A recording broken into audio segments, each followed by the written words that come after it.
under our leadership, we built almost 500 miles of wall. You know, they like to say, oh, it was really 58 miles. No, no. You know what they do? They take, this is how vicious they are. And you see the wall. You see miles as far as the eye can see. We built almost, and I had to do it because we have Mitch McConnell working with the Democrats all the time, you know, which is a horror show. Horror show. So I took it out of the military. I said, you know, this is an invasion of our country, and I'll take it out of the military. And we did that. And it was a tiny fraction for the military. And the military agreed with it. But what they did is, in order to demean, because they always try, they're misinformation, disinformation, almost the same thing, by the way, close. Anybody want to give me a definition of the difference? Because it's close enough we won't waste our time. But what happens is, if there was a 2x4, 50 years old, laying there rotted, where there used to be a little wall, a little barricade or something, they'd say, oh, well, he didn't build a wall there, that was a renovation, even though we'd throw that junk out. We'd take down like a 1-foot wall of wood that was rotted and gone, and just literally gone, and take it away, and then we'd put up 30-foot and 40-foot walls right all over, all steel, everything that, those walls, that's not what I wanted. I wanted to have concrete plank. But the people at Border Patrol are fantastic people, and ICE. These are fantastic people. They don't get enough credit. And they say, sir, you have to be able to see through it. You have to see who's on the other side. So that went my idea of plank, you know, like from a parking garage. You can do 60 feet, 50 feet plank. But you just try and keep the graffiti off as much as possible, right? Because the graffiti begins in, which I hate. I hate to see it. But that's what I wanted to do. But we had meetings with them, and we actually had mountain climbers coming in and climbing different things. And they were able to get a plank easy, and they had a much harder time doing this. But they also needed, they wanted steel on the outside. They wanted concrete, heavy-grade concrete on the inside. They wanted rebars inside the concrete. So you have 3 different substances for cutting. It's very hard to cut, very, very hard. So I did what they wanted. And then they wanted, you know, the plate. Do you ever notice the plate on top? I wanted to leave it off. I don't like it visually. But that's called an anti-climb plate. It makes it much harder to climb the wall. And some of these people, gotta say, they are athletes. They climb a wall like there's nothing to it, and they have 200 pounds of drugs on their back. They're going up like, it's the craziest thing I've ever seen. We had people show us things that I would say are pretty impressive. But that's an anti-climb bar, they call it. It's a very important element to stop people from climbing over the wall. So we did almost 500 miles of it, and then we were all getting prepared. We had it all bought, and we could have done another 200 miles because we needed more. We did what we said we were going to do, but then we could have done more, and we had it all bought, and we had the election was ended and rigged, by the way, and we didn't take over. And what they did, and this is the first time I realized they were serious because I thought they were playing games.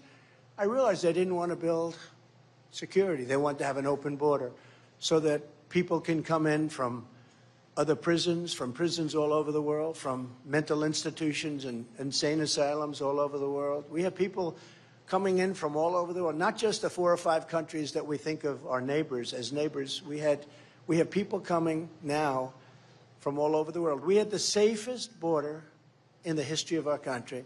Now we have the worst border, I believe, in the history of the world. I don't believe there's any third world country that has a border like we have.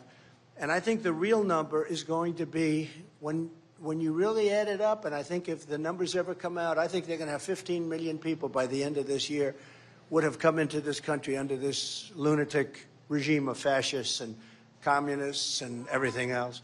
So I think it's a terrible, terrible thing. But when we get in, we'll be able to stop it. We have Tom Homan. We have all of the greatest people. We have such great people.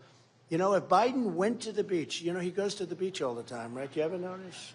Somebody's working him. He's got these consultants, and I think they think he looks good in a bathing suit. And he doesn't look good in a bathing suit. And somebody's giving him very bad, very, very bad advice. And when you look at it, and all he had to do is, if he went to the beach and didn't do anything, you would have the strongest border you've ever had right now. But they decided to get rid of, stay in Mexico. We had a policy, remain in Mexico. Remain in Mexico. How good is that? And we had to do that with Mexico. You think that was easy?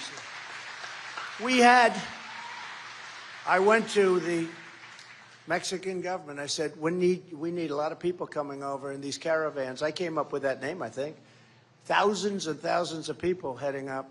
But they knew, yeah, sit down, everybody. You have a couple of minutes, right? Sit down. Sit down. Whoever has a seat, whoever's lucky enough, otherwise I'm sorry.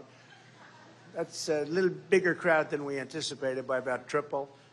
But we had all of these people coming up, and I said to the Mexican government, remember, you know, the enemy, they say, he didn't get Mexico to pay for the wall. Like hell I didn't.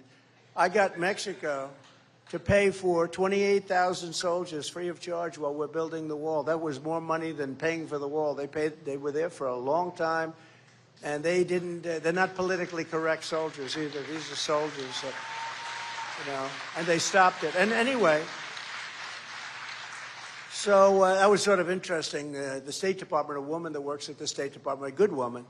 She's worked really covering Mexico, I think, for 20, 25 years. And I told her, I said, we're going to have to get Mexico to give us soldiers. Well, they won't do it. I said, yeah, they'll do it, and they're going to be free, too. Sir, they won't do that. And then I said, so remain in Mexico. I want the soldiers.